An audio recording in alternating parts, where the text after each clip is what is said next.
Assalamualaikum warahmatullahi wabarakatuh. InsyaAllah kami akan membentangkan proposal kami yang bertajuk Pengurusan Stres dalam Menghadapi Pandemik COVID-19 menurut Al-Quran dan Sunnah. Pendahuluan.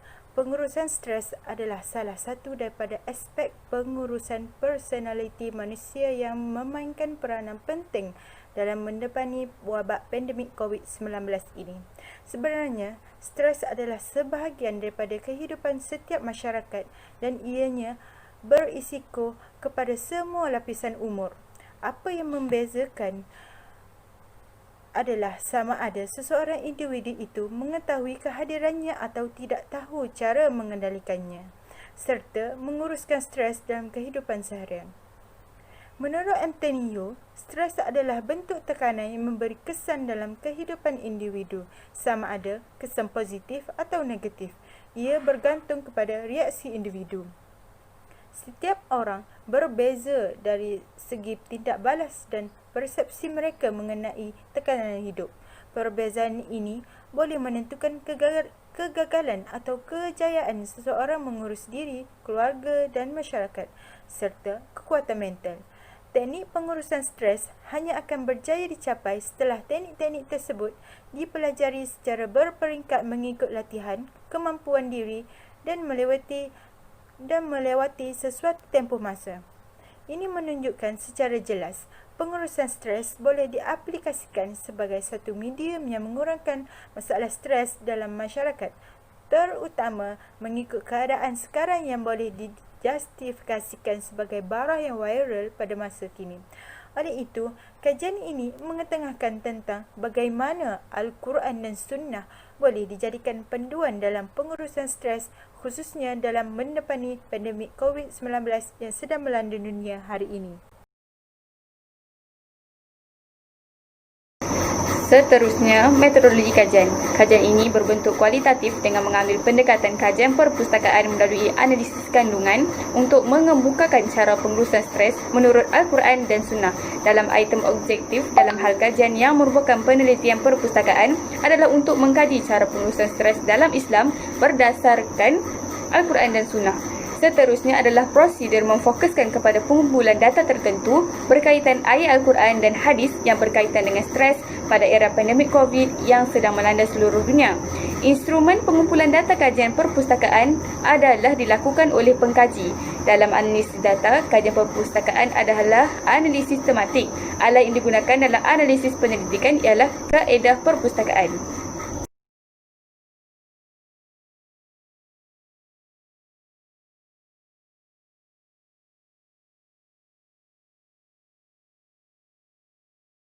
Sekarang saya akan meneruskan lagi pembentangan pada hari ini dengan dapatan kajian. Islam bukan sahaja satu agama yang syumul, bahkan Islam itu sendiri adalah sebagai adin, iaitu cara hidup. Jadi, Islam ada menggariskan apakah solusi kepada stres. Yang pertama adalah solat sebagai terapi.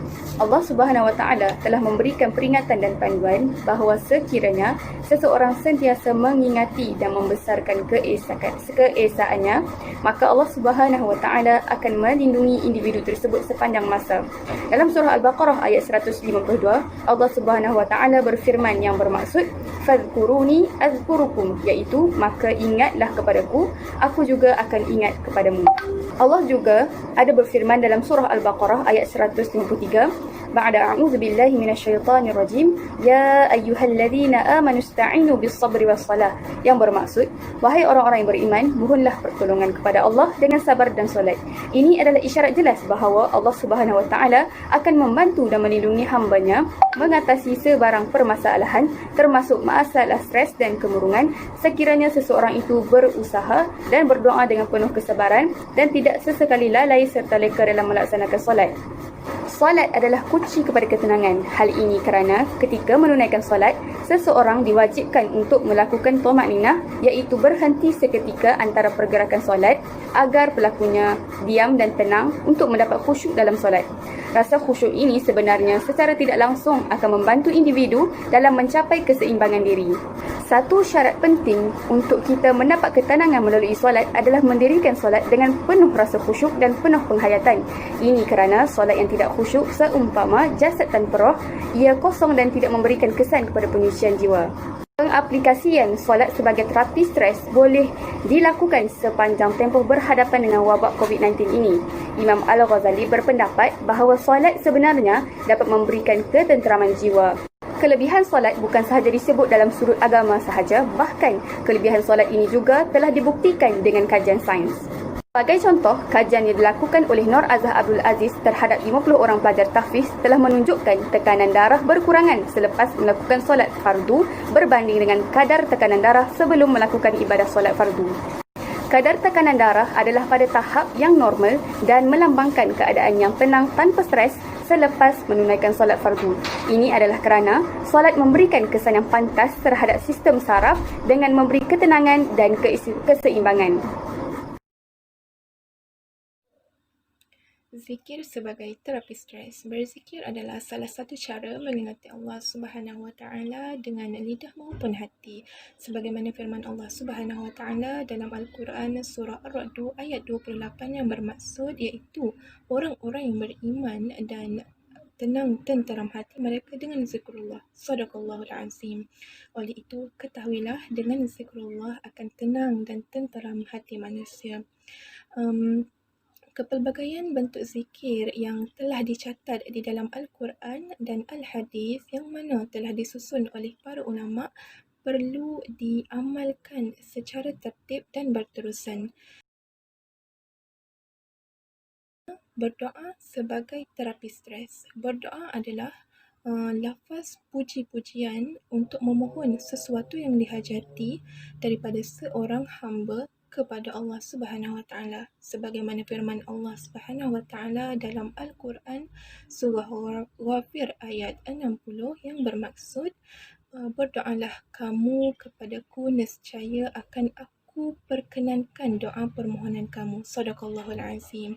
Al-Ghazali turut menyatakan bahawa berdoa merupakan salah satu tazkiyah al-nafs yang mana dapat memberikan ketenangan kepada jiwa manusia yang gelisah. Kerana apabila berdoa, jiwa manusia akan khusyuk mengingati Allah Subhanahu Wa Taala di samping melatih jiwa bersifat rendah diri serta menginsafi kelemahan diri di sisi Allah Subhanahu Wa Taala.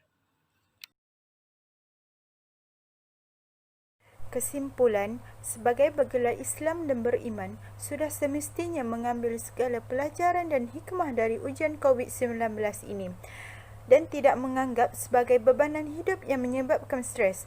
Pada yang setiap terjadi dalam kehidupan orang yang beriman, terdapat banyak hikmah dan bukan hanya satu kejadian yang sia-sia. Tidak bijaksana jika menganggap pandemik COVID-19 menjadi semata-mata kerana penularan sebuah virus dan tersebarnya penyakit sahaja. Sebaliknya, apa yang berlaku adalah di atas kehendak Allah yang ditujukan kepada makhluknya sebagai bukti bahawa dialah yang memiliki kekuasaan menciptakan, menghidupkan, mematikan dan melenyapkan segala sesuatu. Manusia sebagai makhluknya hanya berusaha dengan segala kekuatan untuk menghindari segala wabak dan penyakit ini. Ini menunjukkan bahawa manusia adalah makhluk yang lemah dan tidak memiliki upaya kecuali hanya berusaha dan memohon doa kepadanya.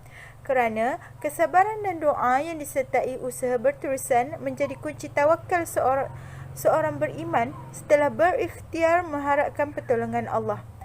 Dengan menyerahkan segala pengharapan kepada Allah, insya-Allah stres dan pandemik ini dapat diatasi dengan sabar dan berhikmah.